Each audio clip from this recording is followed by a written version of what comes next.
into this very interesting story. This happened in about 2004, 2005. And at this time, I was a minister of a church in Vancouver. And church was very, very small. I believe there was like only 6 or 7 core members at that time. And I would say every Sunday service, we had about 15 to 20 people coming every single week. And for me, delivering the message is something that I really love to do, but also on Sunday, I do need a time to receive the word also. So I would always go to an early morning service first, and then later in the afternoon, I would deliver a sermon.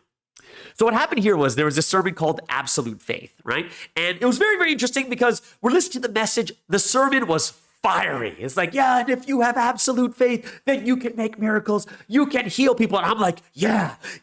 And there's like, and you can cast out demons. And I was like, yeah, God, I can do it. Now, right after service, what happens is I go to my office to start preparing the sermon for the afternoon. So I've already made it. I'm preparing for it. And what happens is there's an email I get. And it's from an old friend, like an old friend from church long, long time ago. And I haven't received an email from them. Like, I haven't contacted them in years. And it was like, huh? I was like, what is this? And I honestly thought it was a scam. Like, someone cracked into their account and then now they're sending me a scam. And I was like, what is this? And it was this really long email. And I thought to myself, is like, you know what? I shouldn't bother with this now because I need to prepare for the sermon. But I was inspired to read it. And this is the content of the email. So you'll get how long this email really is. And this friend of mine is telling me about their cousin, who's also another family friend. And they said that this friend went to China to go for a job interview. And they stayed at another friend's house. So these are other 2 people. I know them too. And they said, yeah, this friend went to stay at their apartment. And we're like, okay, so what's this about? The guy has, like, my friend has an interview the next day. And my 2 friends are like, hey, we're going to go to sleep. We'll see you in the morning. And the guy's like, okay, I got to prepare for the interview. So the 2 guys go to sleep. They wake up in the morning. And when they wake up, the guy is still awake. And he's pacing back and forth. And they're like, dude, did you sleep? And he's like, no. And he's like, oh, all right. So they get showered and they get ready. And they're about to leave for work. And right when they're about to leave, they're like, all right, we got to go to work. The guy says, no, stay here. And the friends and the 2 guys are like, what? No, we got to go to work. Stop joking around. The guy goes to the kitchen. He grabs a knife. And he comes back and he says, no, stay here. So they're like, what? Like, this guy's holding a knife. And they're like, what is going on? So they sit down and the guy says, give me your phones. So they give him his cell phones. He takes the knife and he starts smashing the cell phones.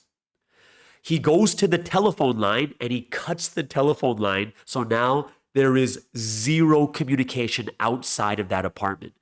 These guys are like, what the heck is going on?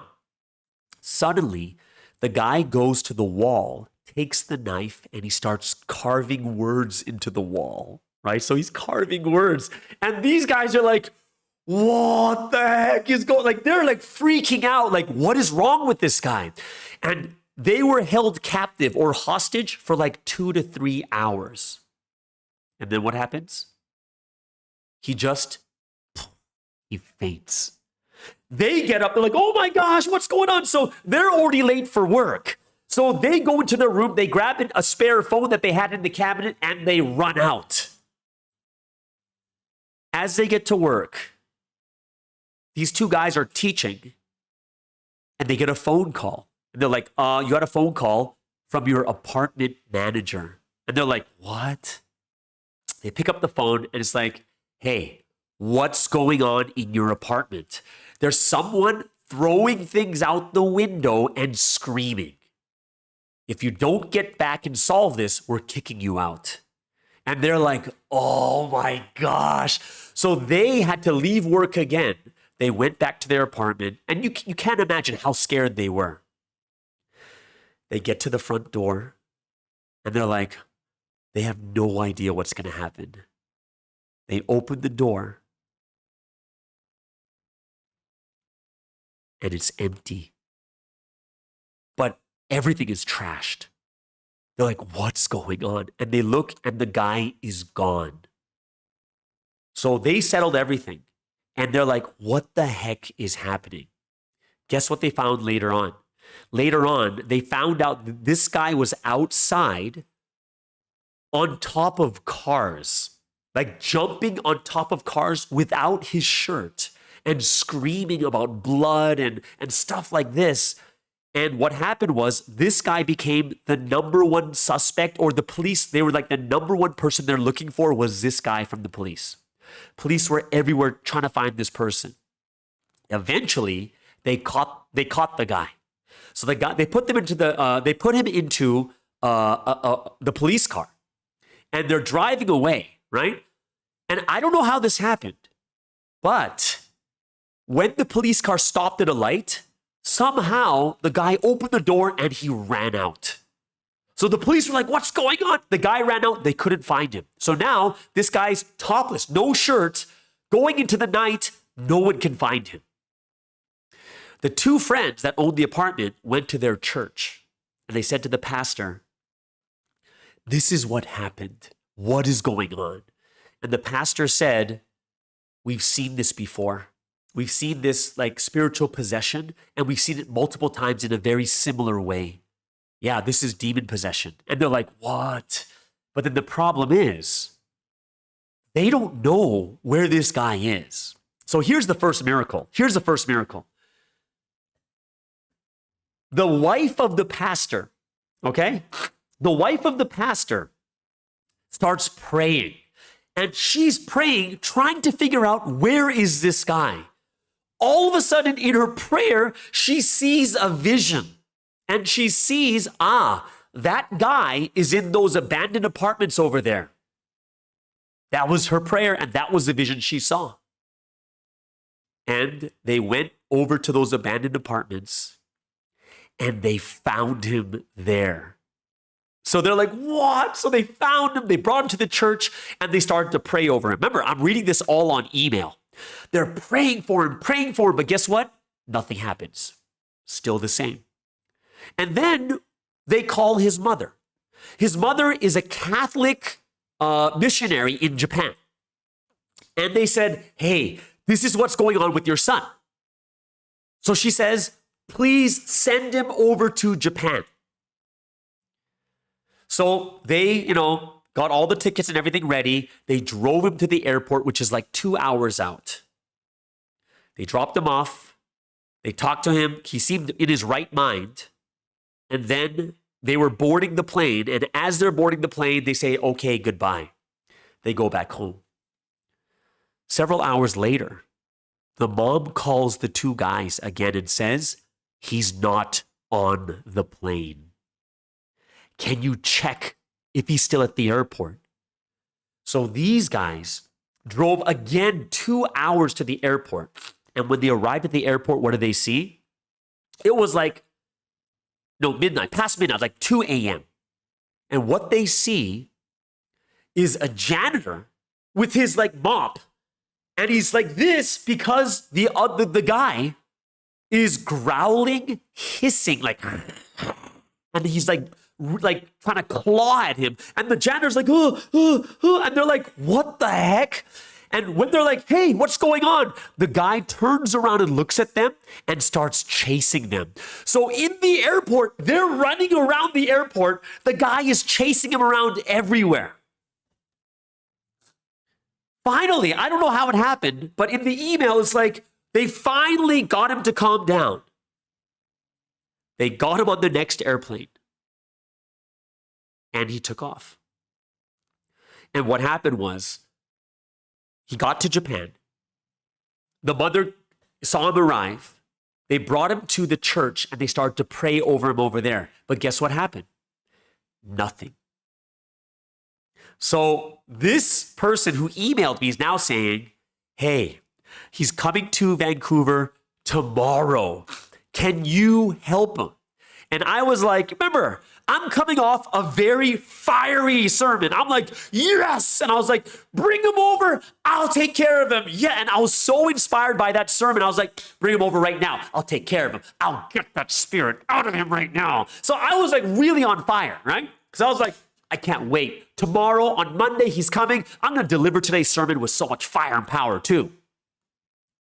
So the afternoon service is the English service, and I come and I start to preach. And I start telling people the story. I'm like going, you know who's coming tomorrow? This guy was taking a knife and he's carving it in the wall. Like I was saying all these things, and the people's faces are like, oh.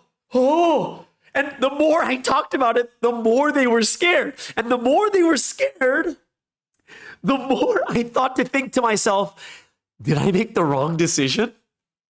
Did I do the wrong thing? So here I am. I'm like, oh my gosh, after service ends, they're like, oh, what time is he coming tomorrow? I'm like, why? Because I don't want to be here. I'm like, what?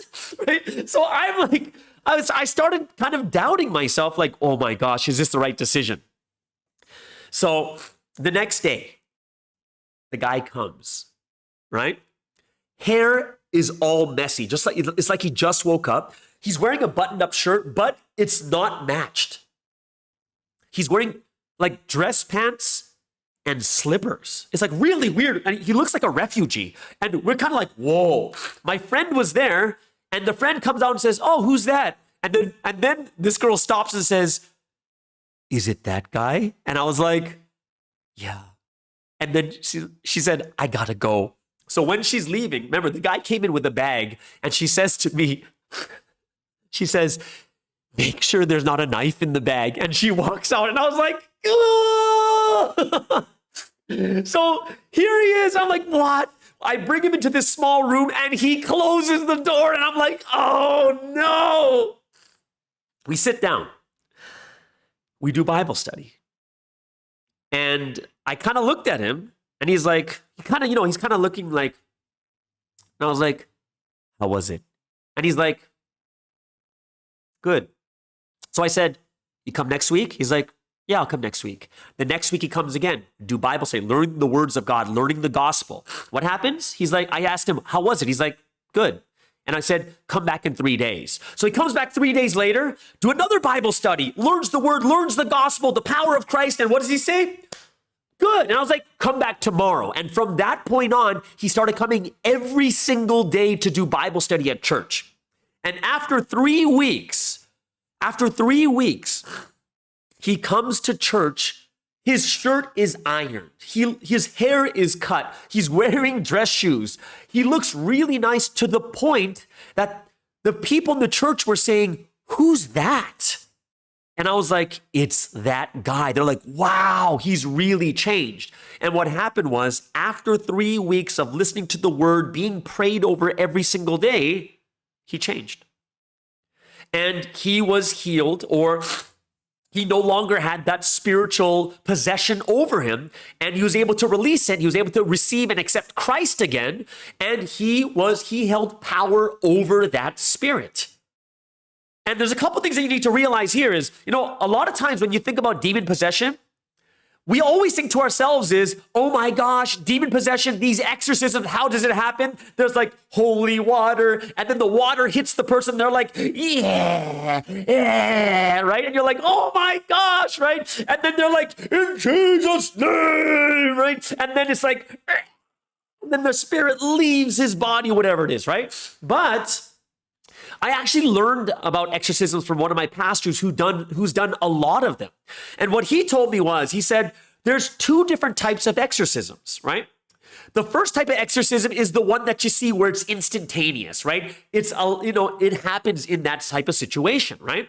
When that situation arises. But the other type of exorcism that people don't know about is sometimes the person has that spirit so deeply rooted, it takes time and effort day by day by day, praying over them every single day, learning the words of God, putting the words of God into action and praying themselves.